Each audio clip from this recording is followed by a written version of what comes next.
Chez Steve, Binga, Libula Metro. Ishoi, na kerenyo.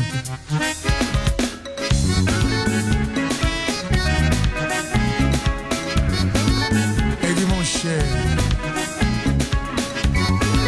Borax, Yanimos.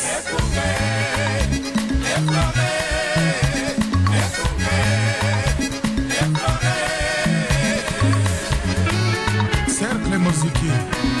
Lombier.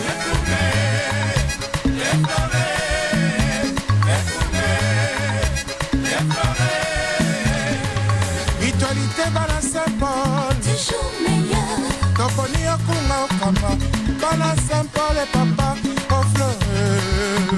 Okunga.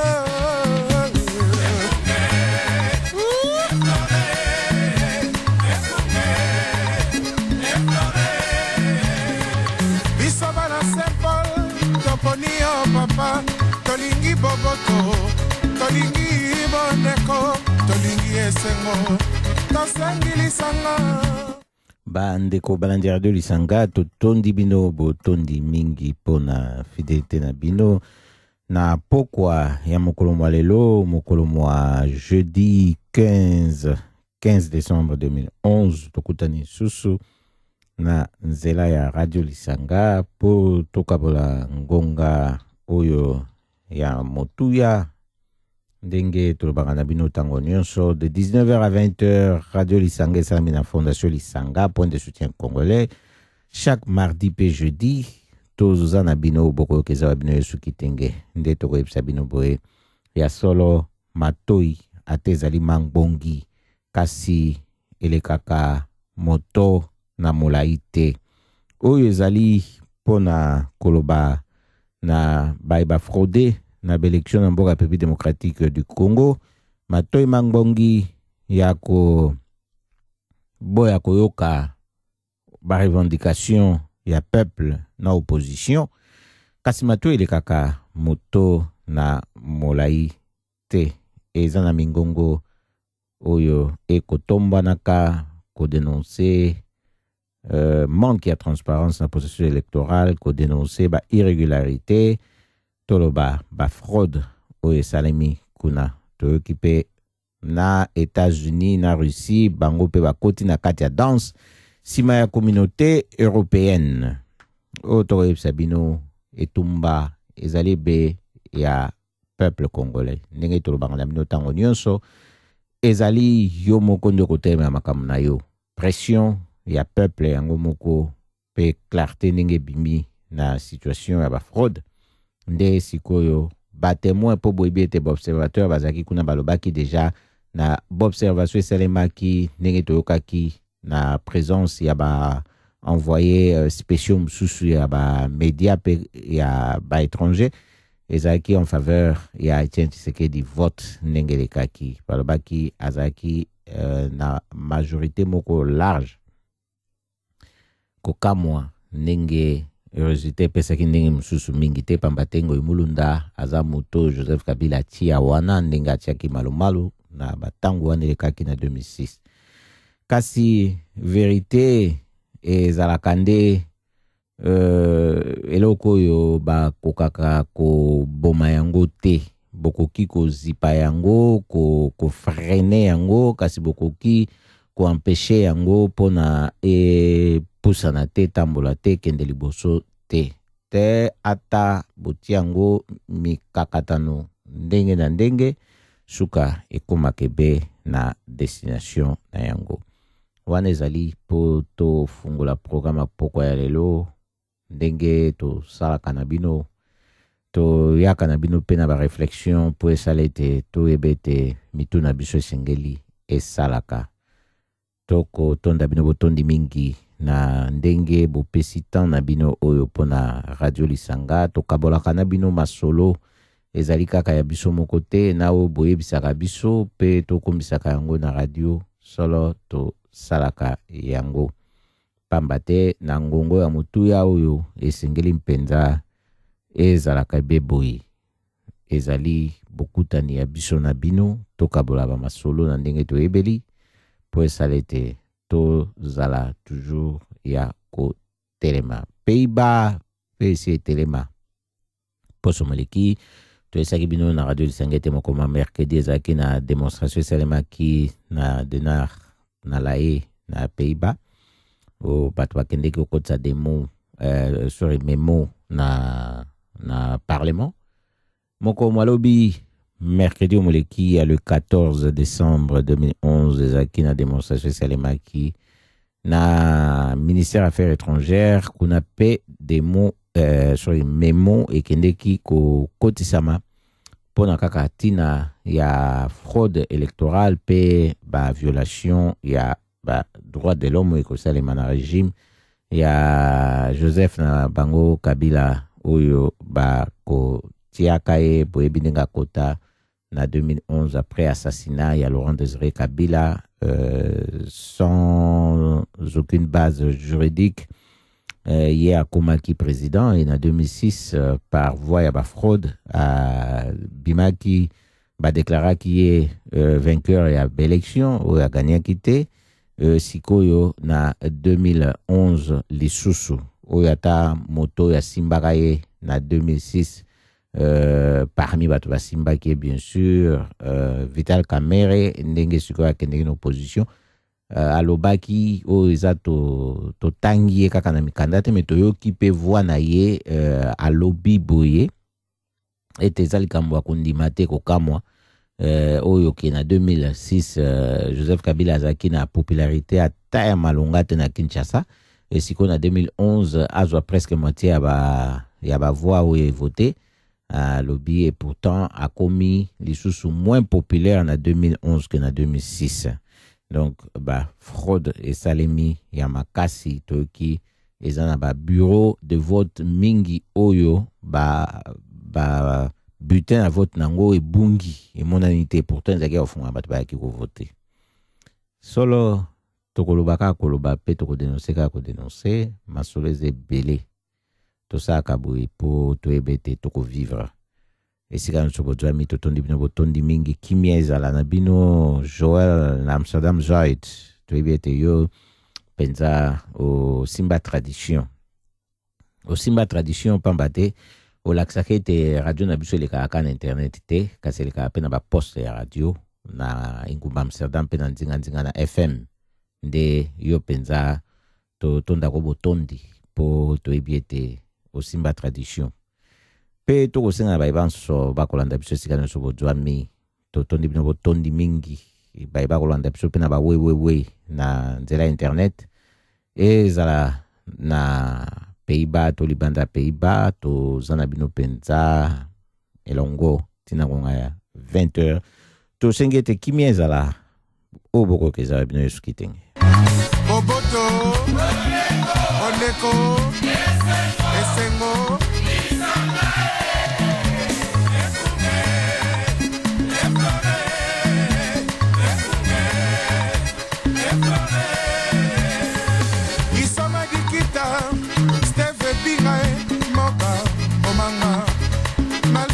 Kalala,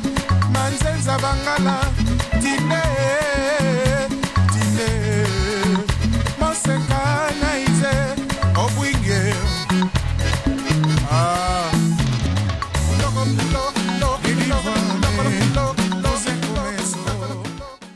Solo ndeko balandi radio Lisanga toko kanisana no pe oyo nyonso sila ko nyoka mboka République démocratique du Congo na bolenge na bango nyonso ndenge yiba bango bomwana pesa bango manduki ko yebo to yebi pe bakadogo na batango wana boyebete mingi ya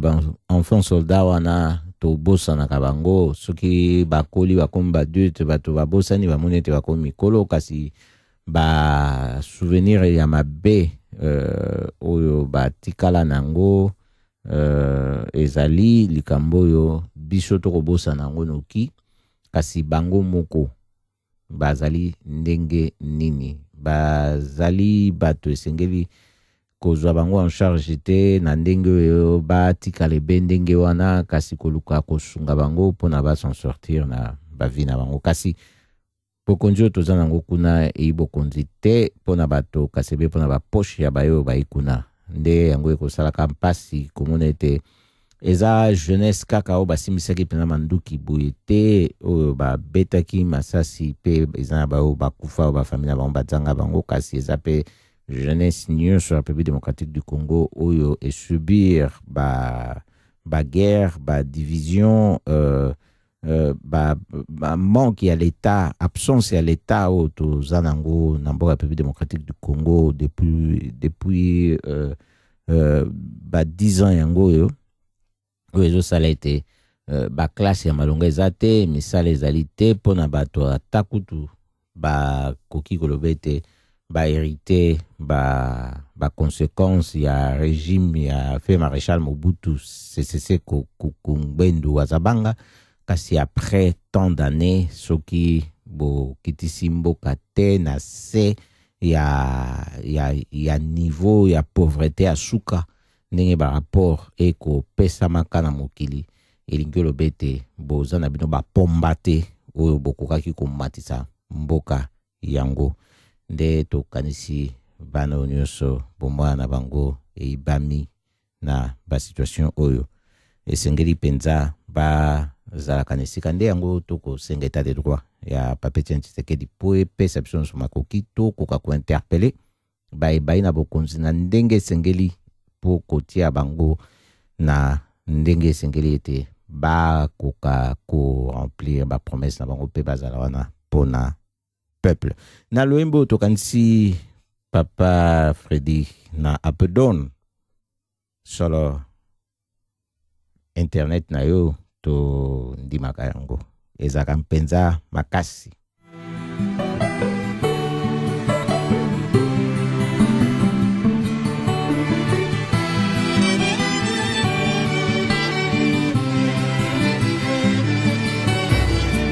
Bayekolisi ngai te kokoma balakisi ngai kaka sekoboma bomwano ya masano natondi te bakabolingana baninga susi te seku bayibinga bomwana malgré ça batiki te koswana pire encore bitumba tokindike asalela biso lokola bouclier humain yoyo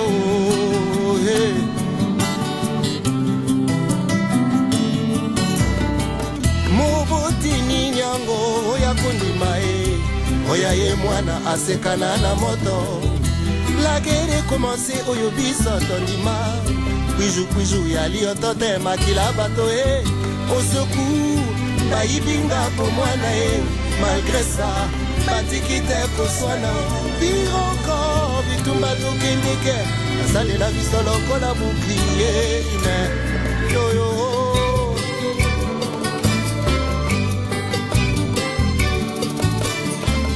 nakende kelasi mpona nini ngai te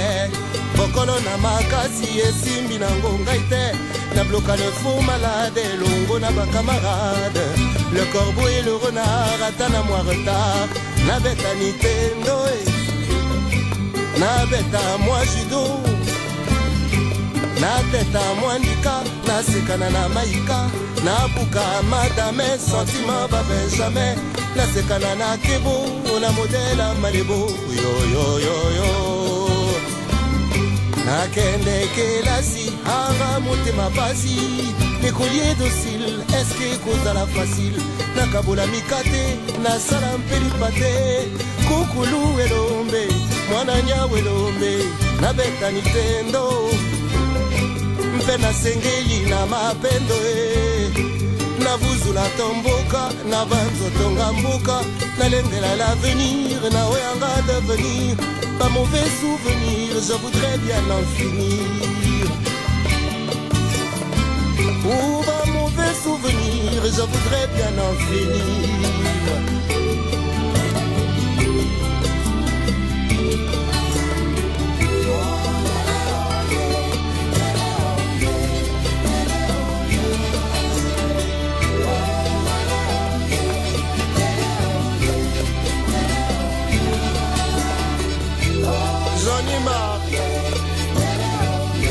J'en ai marre de porter les armes. le sang et les larmes. Je voudrais ressembler à vos enfants, aller à l'école comme eux, jouer au Nintendo comme eux.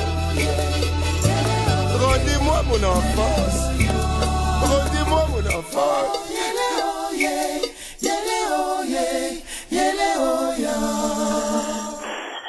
Solo Balandi Radio Lisanga tozali kokoba na masolo oyo toza nango mikolo oyo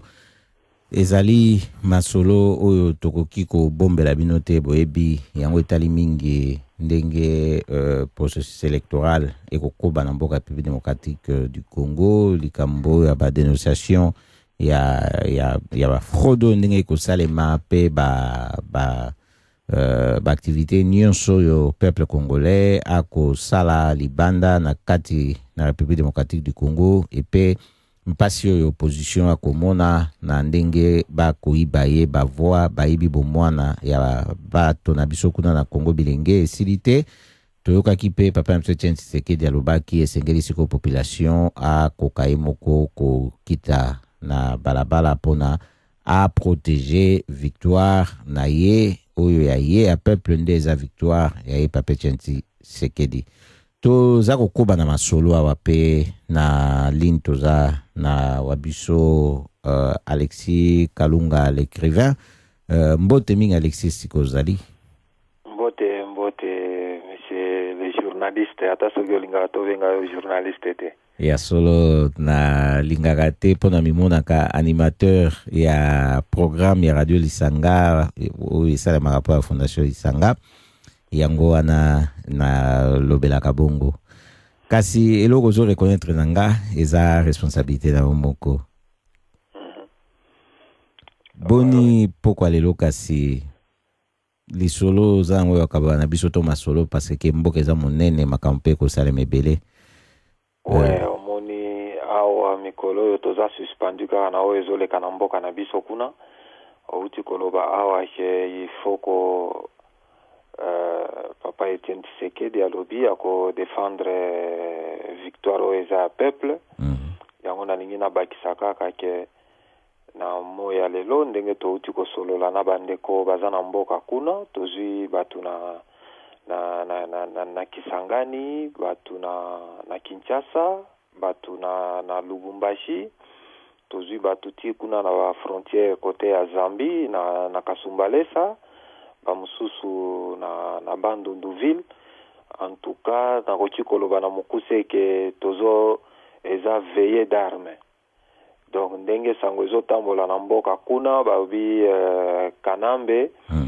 ba kosala ba théâtre na bango suite ya tragicomédie na bango ndenge tokomi kobenga ba élection ba programmer na ngoi molonda o batu mususu bakomi kobenga nkoi kuluna o ya uti kosala ba tragicomédie na yawa na ba cour suprême ba koti na jeu wana babi d'ici peut-être lobby ou bien samedi au plus tard le 17 ba kosala moi théâtre na bango ya suka po ba rejeter ba makambo yo kamere pe akendeki kotia kuna et au même moment ba ko proclamer Kanambe babibo ye mutazaki élu de telle sorte que ceux qui mardi le 10 a prêté déjà serment mais na oyo toyoki na terrain ndenge touti ko solola na bandeko na uti koloba eza veillée d'armes batu bazozela kaka mo oyo kobima penza na munoko ya oyo soki président en cour suprême de justice nakanisi yango wana nde mot d'ordre o batu bakanisaka ke bazozela mot d'ordre ya papa Etienne ekouta nde na cour suprême de justice elingi koloba ke soki ameki kaka koproclame batu bakokita na terrain na ndenge ya mokete nazoyebisa yo ata yango batu kuna mpe bazotuna kaka omoni ndenge tozosala ba manifestation awa bipai à l'étranger bandeko na biso mususu na Congo eza kaka soki tosolo na bango nde bazolanda ngomoni kuna délestage esali batu ezongisi batu na retard ya ba information mususu donc soki tozoyebisa bango ke non awa pe manifestation donc poto mobimba awa diaspora mobimba eza kotelema epesi bango makasi koleka babi bino bo continuer puisque biso awa tozozela kaka oyo Cour suprême de justice abimisaka kaka liloba ke eza kanambe wana sikoyo nde ekobeba place ekobebela sikoyo yango wana yango na osenga na bandeko kaka ndenge outi korapele awa semaine passée na mboka Hollande tozalaki na Denar lobi awa na nini na Denar lisusu na ministère affaires étrangères semaine prochaine nakanisi bakopesa lisusu ba programme donc ba manifestation il faut continuer d'ailleurs tozui penza mindele à contre-pied mutu moko te a imaginaki ke congolais akosala makambo bazo vivre yango moni ba umelaki po baloba na kanambe félicitations mais pression eleki tellement makasi babi non congolais a komi capable de tout tika to sala marche arrière yango ba komi ko sala marche arrière je crois que nakoki kozongisela maloba muke po toyeba ndenge nini tokoevolue. Oui. Ya solo ndenge ozoloba wana ba démonstration ezosalema penza bisika na bisika awa na Pays-Bas ngana yo toali témoin ya ba démonstration esalamaki semaine passée na semaine mercredi. Effectivement lobby kutu na ministère des Affaires étrangères responsable parmi ba responsable il y a division Afrique ayaki wana na full à s'exprimer qui na français alobaki paebi bazomona situation ndenge ezokende baza komona po eza la situation mbale fraude électorale na oyo ya ba violation ya droits de l'homme nde balobi bazotala oyo ya ba violation ya droits de l'homme bakozela rapport ya Amnesty International na Human Watch po bakoka koya sikoyo ko formuler nini opinion na bango et pour na élection bazozela soki samedi Cour suprême de justice a se prononcer tango bako publier ba résultat définitif na tango na nde bango sikope bakoluka pona baloba bon toyebi Pays-Bas ezalaka nango penza na politique boye clarté na libanda bango baza mingi ba commerçant bango batalaka mingi kaka bien que batnyos batalaka intérêt économique mais bango baza ba commerçant par rapport avant ya ozaba politique libanda donc oyo ba américain bakoloba to oyo ba pays msusu ya Europe lokwa Belgique France bakoloba et koki kozala pona bango pe eloko yo ba benda na kaka to ndeto banga ba diembela pe kaka wana to ka déjà Alain Juppé asaloba ki que ba irrégularité salemi transparence za quitté na processus pe na ndenge ba publier ba résultat États-Unis à lobby Russie ko tout pe à lobby ozo comme ça que Russie mo ba ko accuser kuna na fraude mais à lobby pona oya Congo donc zolakisa ndenge Alexio Tikolobete ba moni pression oyo peuple congolais zotia nenga la kisikola mukanaye nde sali bango sikoyo moi keba po bakoka sikoyo ko dénoncer makambo peuple congolais a dénoncé qui bien avant tozana ba vidéo to monaki oui justement omoni bango ba banda ko kanisaka ke peuple congolais aza zoba ngana zo mona boy omoni mindele ba memela biso bible puisque soki tolingi tozonga mpe na histoire ba memela biso bible mais biso toye ko bima siko lokola biso batu to bandaki ba makambo yango ya bible ndenge tokomi côté surtout na côté ya église de réveil bon heureusement kaka biso moko to bandi ko se remettre en cause to non tozo sale la penza bible était. Pourquoi on ne se prend pas en charge mais tozo bima lokola batu moko bazana période ya man donc nzamba ko kitaboye po ya ko sale la biso miracle totie banini wana tokoti na ba application ya ba verset mususu na bible ta la place tokomi lelo mututu ayebaki na président oyo azana mutu lokola di banki oyo Kagame ya Rwanda akende ko pesa biso sobriquet lokola ba alobi toza ba BMW. Je crois na message moko ngana tindela ki na lobi BMW eza mutuka moko ya luxe etambola kambangu na ba autoroute veyeba ki kaka BMW wana mutuka eko écraser yo un jour nde place otokomi lelo soki okose rappele na émission moko tosalaki na yo mikolo eleki awa nalobaki ke ezalaki avant baélection nalobi présidence tokozwa mais peuple congolais faut yeba que ce n'est pas la finalité bataille mususu ya makasi eza liboso tala siko bataille wana yango tozosala deja na mikolo oyo oui bataille oyo akozongisa mpenza barwandais epa na bango yango ezosalema mikolo oyo puisque kovanda bavandaki na mboka na biso c'est avec la bénédiction de la communauté internationale makambo eza lisusu akobombama te omoni bamemelaki biso lisusu démocratie makambo eza akoloba eza ebele mindele bamemeli biso démocratie mais biso toye comprendre leçon ya démocratie to comprendre yango très très bien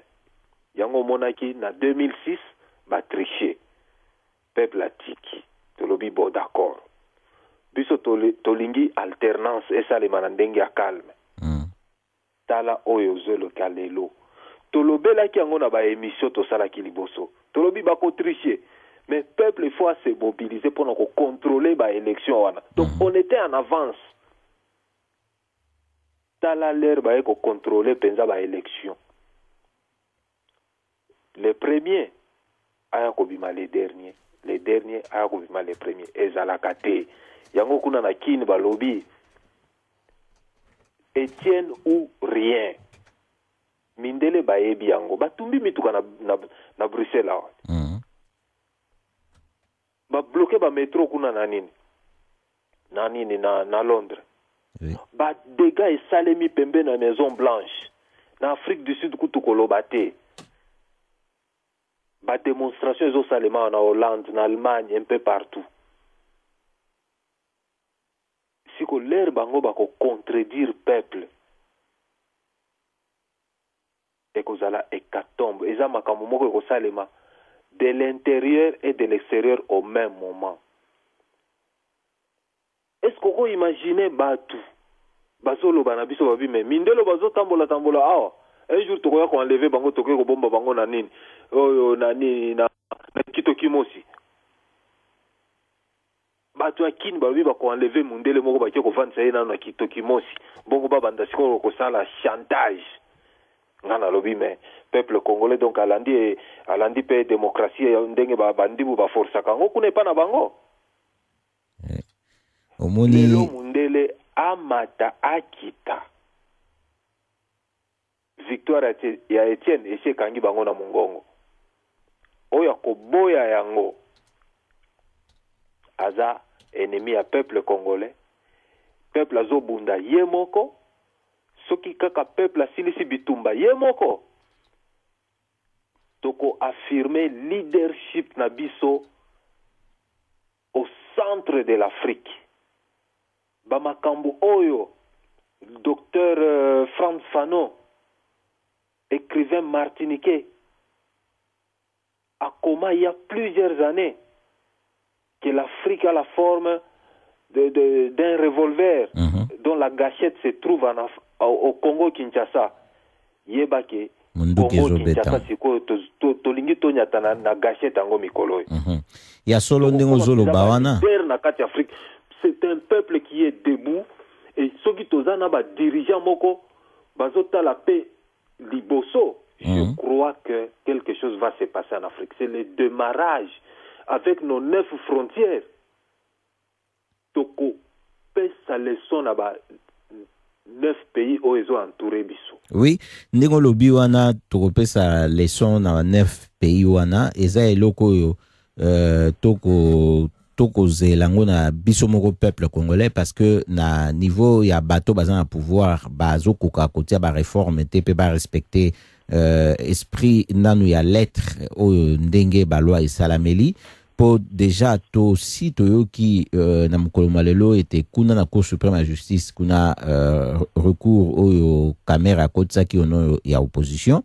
et s'il déjà koloba meto kebite eza mokolo malobi nde ba ko kata yango et zali déjà na ministère public oyo aza kosenga na cour a déclaré que requête wana ya Union pour la nation congolaise donc UNC parti ya ya kamere balobete requête eza recevable mais juge aloba cour suprême ba juger yango infondé pour na bango balobi ete ezali dépourvu na ba preuve donc eza na ba preuve te nde sikoyo likambo oyo eko sala sikoyo yango wana soki toyebi te soki cour suprême il faut azala muet to muette pe aveugle na makambu oyo eza koleka na mboka ke akoka kotiesa banquete te to kozongisa likambo na nini te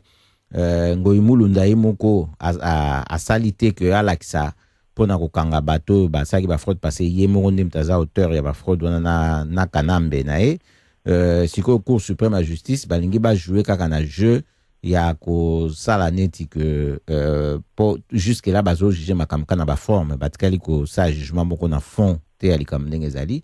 effectivement les sons oya ko laksa na Afrique ndenge zo bawana ezali ka munene pona tango déjà toza ko sala boy oyo ke batu ba monaki na bozo bakaka boy babomi président de la République ya batu et mutu moko esika utela yebanité batie ye président pona soi-disant au moins na même na loi ta na constitution ezolobelo ko wana te ba mona ba congolais ko ba zoba ya frauder lisusu na élection eleki na ye basekaka ba congolais wa pays nini yango ezana 4 vice-présidents eh ben sikoyo tozo mona sikoyo ndenge nini congolais ayekolakisa monde balobaka mai soki otiango na robinet ezotonda na cantine plutôt soki cantine na robinet mai ezokota ti soki etondi esilite ekosuka sikoyo wapi ekosopana oyo eza sikoyo kosopana ya mai ndenge ezosopana semaine prochaine eza suna ba démonstration na Pays-Bas marche ezali na Denar à partir ya gare centrale soki bokomi na ba 14h bokozala na retard te pona kobana kotambola na liboso ya ambassade lokola France, Belgique, États-Unis, tina na primature epai ya premier ministre néerlandais pona kokotela bango pe ba memo na bason soanyo sur ba pression ndenge eza kotiama po elakisa ete ata kuna na Congo ba lukaki ba intimider peuple kasi peuple azali intimider te eza na kati eza libanda to zali ko koba na ba action pe surtout dénonciation ya fraude o eza komwana bato bayibi lokola bato bamiti kwiti po baza na sonité ya koyiba penza na polele boye oyebi na yokaki lisolo moko lobi na gare centrale tango totelemi tozoza bato baya pona koke na ministère affaires étrangères na démonstration wana congolais moko azoloba ezali kamba kokamwa parce que eza na congolais moko atambolaka nu mikolo eleki pona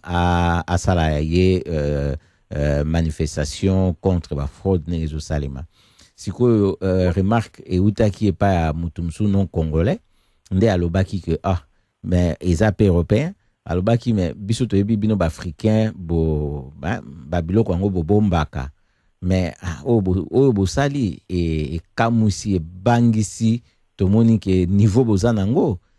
biso oyebaka te boalaka nde na niveau mosusu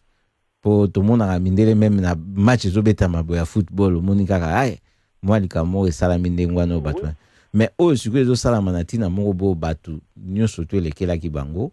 omoni attention oyo bato bazali kosala mpona kokapture attention ya ezala communauté nationale to communauté internationale eza eloko moko oyo ndenge na français balobaka eza expression ya ras le bol donc bato balobi que on en a assez. Oui, omoni bandeko balongolaki bilamba ezalaki na Afrique du Sud na talaki ba image wana et puis eza kaka ndenge olobi ils en ont marre une goutte de plus et faire déborder ba vase nyonso tala ndeko na biso mususu asimole kuna nini na ba Congo autaki akendeki na ye na abanda kovanda na Angola yoki kaka élection habité ngana ke kotia papier na ngana kati pour azala sûr que penza ce qui était na koleka na voix na ye ya izala o ya ye soki akozala na plus une seule voix ezala oyo aye ayizongi Congo asali baformalité nyonso me bapublie boye babimisi kombo mosusu 5 litres ya essence na nzoto na ye moto mbala moko omoni niveau tosi tokomi donc mindele sikoyo fo bayeba tala kaka spectacle esalema na nini na Paris batumba mpe mutuka kuna batumba mutuka kuna donc c'est-à-dire mindele non il faut vraiment tout ça to intensifier l'activité ba manifestation ezosalema c'est bon tokoki kosala pe ba papier moko boya message ya mike kaka kopesaka na classe ba mema na ba parents na bango surtout ba na mboka ya ba néerlandais ba belge ba anglophone na ba mboka nyonso ba ndeko na biso bazolanda biso ba message mususu koki kosalema penza ya ba papier ma phrase moko ka boyebisa gouvernement na bino atika ko soutenir sanguinaire mutuana Joseph Azakuna za tricheur azobo mabatu ba message ko tatana bandako ba par de petits bouts de papier ba pesi bana bazo uta classe penza boya opesa papa na yego zoye abi tala papa tala papier ba pesi biso papa tanga boy je crois parmi ba action ba papier ekoki ko salema na ba langue nyonso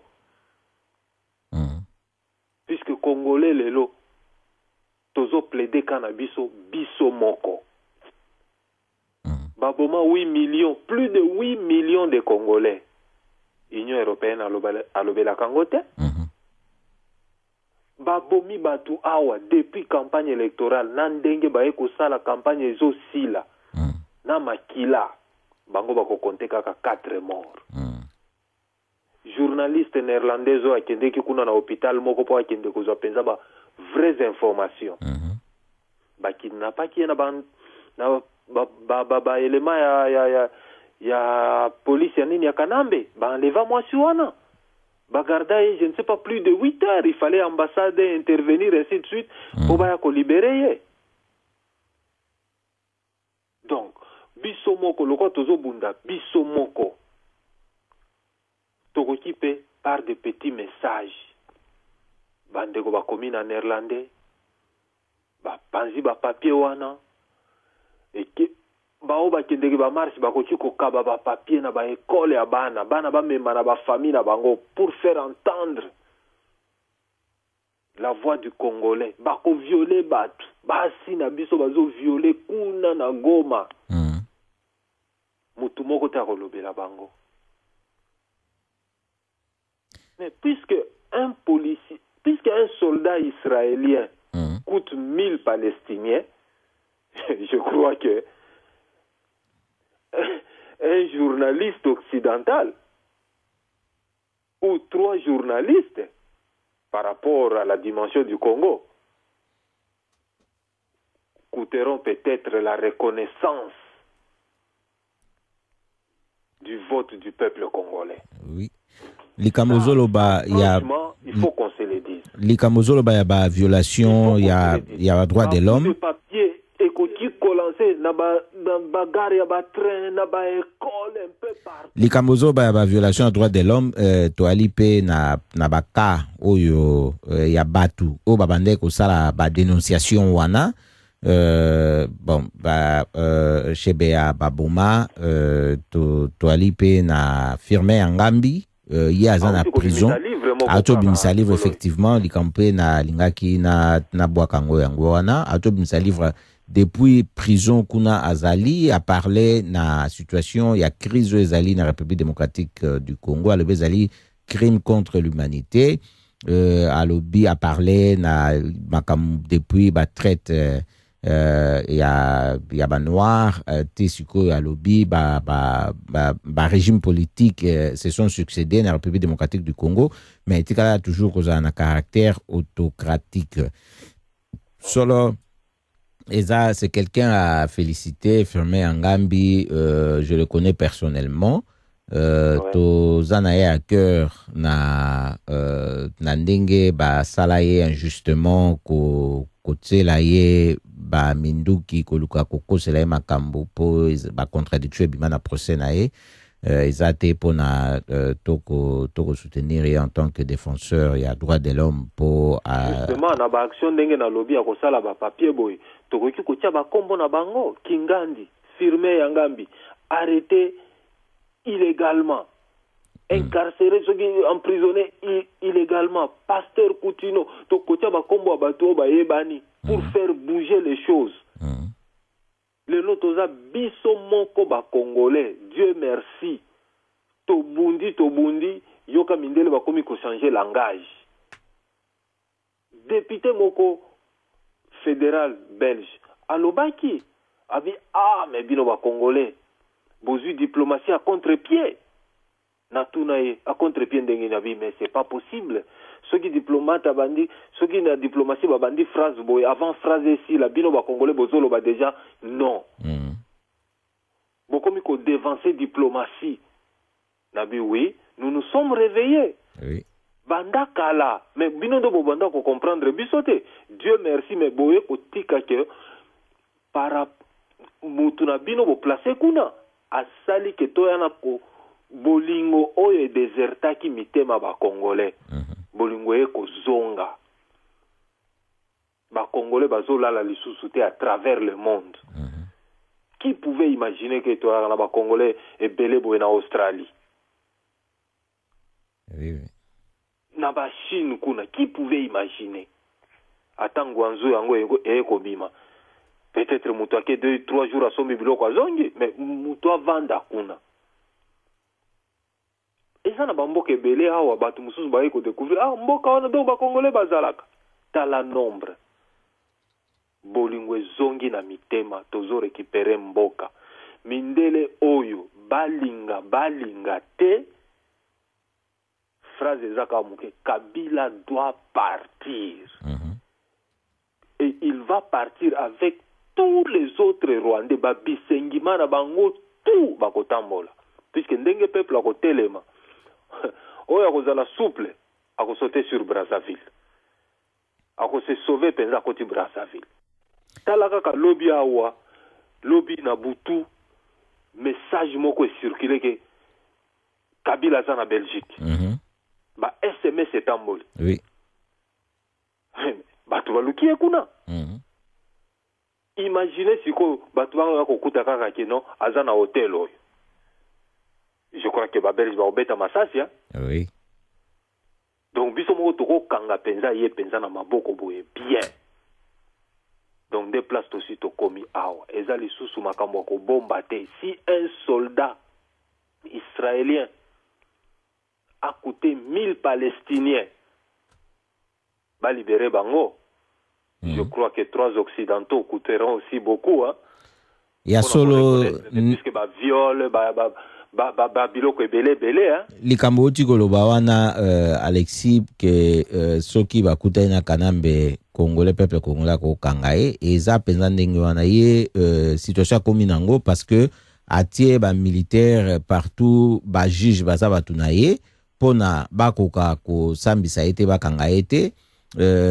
tokoki kutu ko compter na cour pénale internationale te parce que bango basalaka na basalaka ba intérêt ya communauté internationale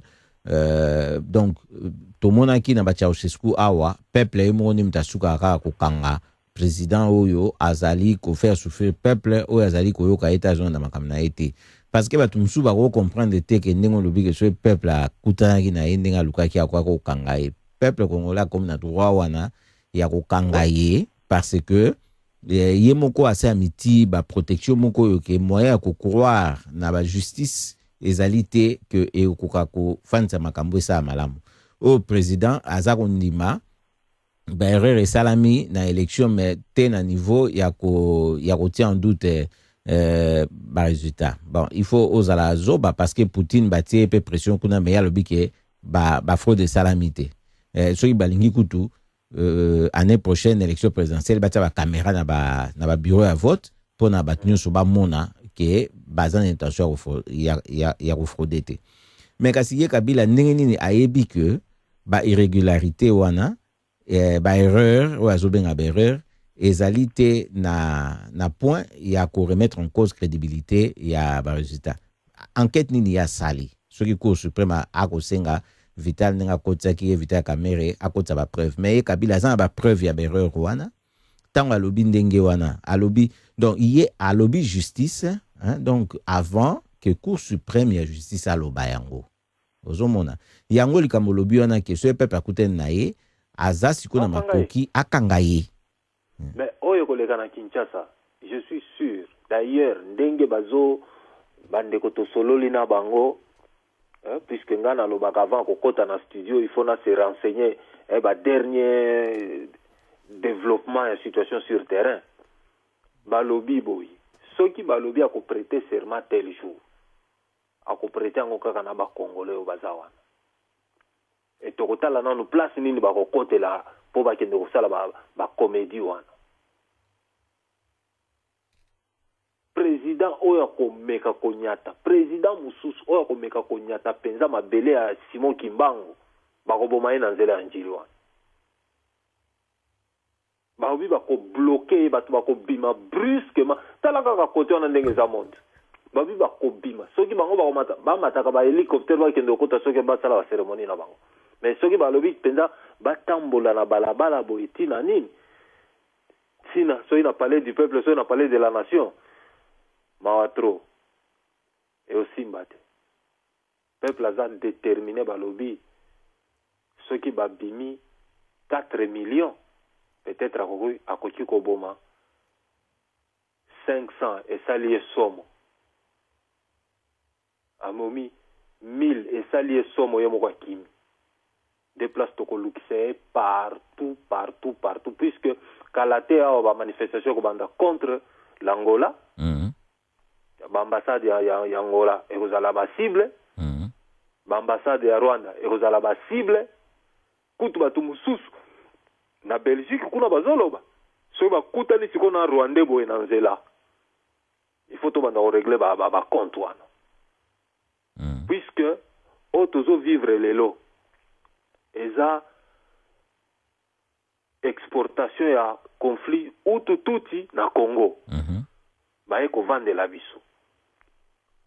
avec la bénédiction de la communauté internationale. Mais si ko tozo loba awa, je crois to lobela kiango na ba émission musu tozo corriger ba makambo ebele ko trouver solution na Congo à partir ya ba élection auto sali.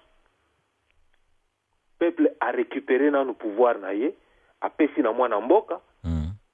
Alors mwana mboka wana affirmer d'abord leadership na kati ya mboka wana, a mobiliser siko to bandi ko attaquer kaka ndenge na lobaki na émission mususu mètre carré par mètre carré to koluka bango toye banit awa to lobaka makambo Michel Rudatengo awa to yozo bisa bande ko bokeba na mutu wana za Rwandais bazo continuer ko créer ka ba structure pour amener les Congolais pour continuer à justifier leur présence chez nous. Nous disons non. Michel Assia Teka abanda ko tenir comme moi kiosque na ye na Mbanzalemba pour financer ba étude na ye asi atangi esili asi akomaki conseiller ya président Kabila Laurent Désiré apesa pe ba instruction sala ba désordre to bengana bango mais ba meka lisusu ba bêtise wana te donc il faut lokola zaka pembena il faut to lobela ye tozo lukisa ye déjà kuna na Belgique kuna yango na lobby auto kota siko guerre contre Barwande pona ko empêcher ba structure ya buzoba wana ezo continuer ko memela kabiso ba problème biso mo ba congolais to sala ba structure na biso toza déjà na ba fondation ebele toza na ba association ebele toza na ba radio ebele toza na ba télévision na biso yango moni ba ko kalisu biso te tozo de la RTBF tozo de la zone de France tozo ba communauté tozo de la ba CNN mais biso mo to pesa ba information puis ça passe place wana diplomatie et comme penza to dérouter bango. Oui, il y a solo moni likambo etali fraude électorale po bato bazokanisa mingi kaka na présidentielle eza pe na députation po ba compilation ndenge ezosala masiko yo po na députation eza na ba fraude mineno eza kosalama na lisusu do baza kosala toujours po ba placer ba député na bango oyo ke na ndenge ba déclaration toali nango ya ba observateur ezolakisa ke sanction négative peuple apesi na kanambe oyo bakobenga Kabila na baproche na ye nyonso tu kuna ndenge tomonaki bakoya na bakarton ya ba bulletin de vote oyo bakoshe bango moko na ye Kabila. Mais sanction sikoyo oyo peuple asa pesaki sanction négative na ba urne bango bazoluka kobotola nde yango lobi eza sikoyo na ndenge peuple atelemi sikoyo na bitumba na ye pona aluka raison na ye e pesama na ye po moni na likambo oyo etali justice ezalaka bakoki koloba na yo oza na raison kasi ozwi raison te oza na raison mais oleba pesa yo yango bapesi yo yango te baboyi bapesi yo tort makambo ozoloba eza ndenge wana. Omoni déjà na makambo ba législative déjà côté à Katanga il y a 3 députés na Kanisi 3 députés si j'ai bonne mémoire bazo protester déjà kendenge ba soki ba nini comment on appelle ça so ba compilation so ba nini ndenge zo sale mais ça bien te balobi non il faut ba soki ba témoin na bango bazala. Au moins déjà que c'est le début. Ce qui fait que ngana zo mona on va s'occuper d'abord tokatana no mutu a nyoka oyo puisque c'est le serpent qui nous fait très très mal. Tokata mutu a nyoka ba élection législative on va annuler ça. On va les annuler pour réorganiser. Wapi kuno komona 18 000 candidats. Ya makambo nini? Po ba kende kozoka ba $6,000 d'ailleurs bakokitisa émolument ngo ba député. Ah oui. Tout le monde croit que c'est trop facile ba kende kuna ba 6,000 ba touchaka mais muto $50 a touchaka te. Muto $100 a touchaka te. C'est anormal. Oui. C'est anormal. Je crois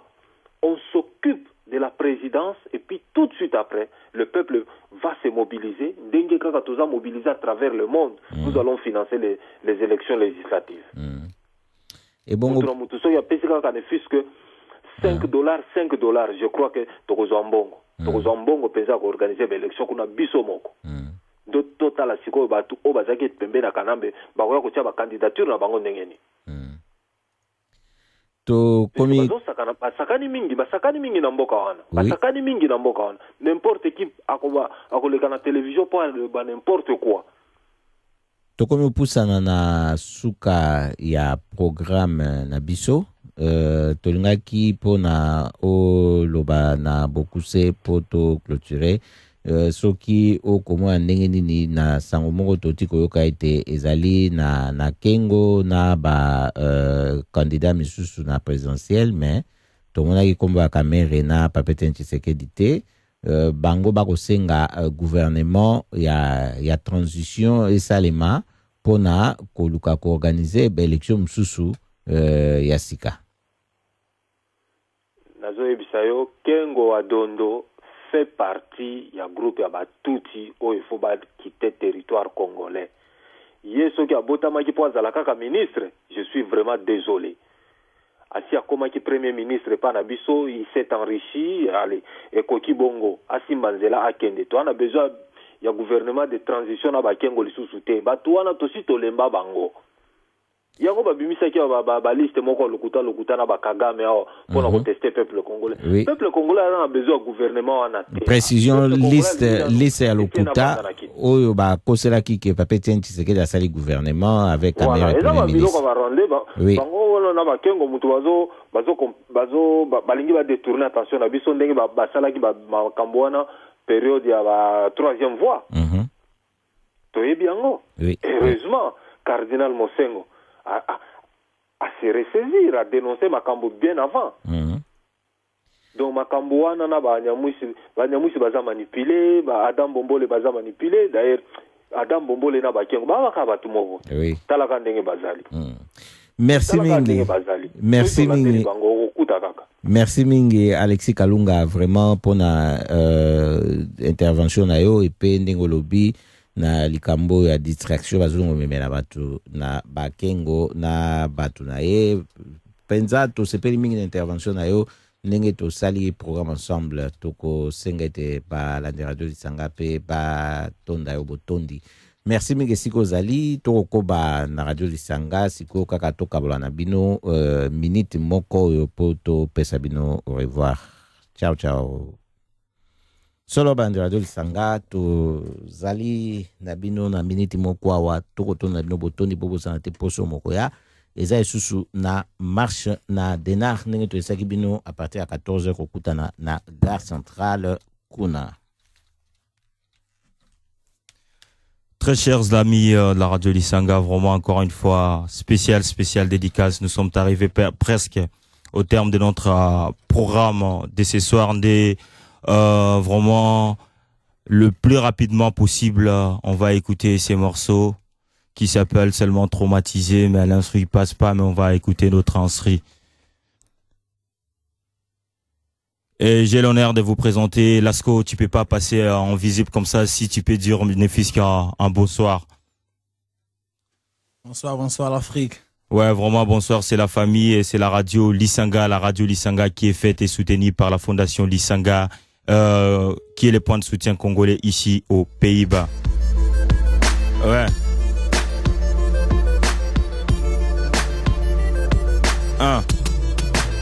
Écoute ça. Ouais. La terre de nos aïeux. La terre de nos ancêtres. La terre de Kimbangu. La terre de nos aïeux. La terre de Lumumba. La terre de Kimbangu. Lasco, un mot. La terre de l'Afrique, la terre de tout le monde, ouais, la paix. Ouais. Bonsoir l'Afrique, c'est Lasco, ton petit, je suis là avec KN. Ce soir, on va faire bon bouger. Ok, KN, tu donnes le mail. Ouais. Frère pour l'Afrique, ouais. Représente l'Afrique toujours. Lasco, je suis là, ivoirien, ouais. On y va, KN, dis-le. La terre de nos aïeux, la terre de nos paras, la terre de nos aïeux.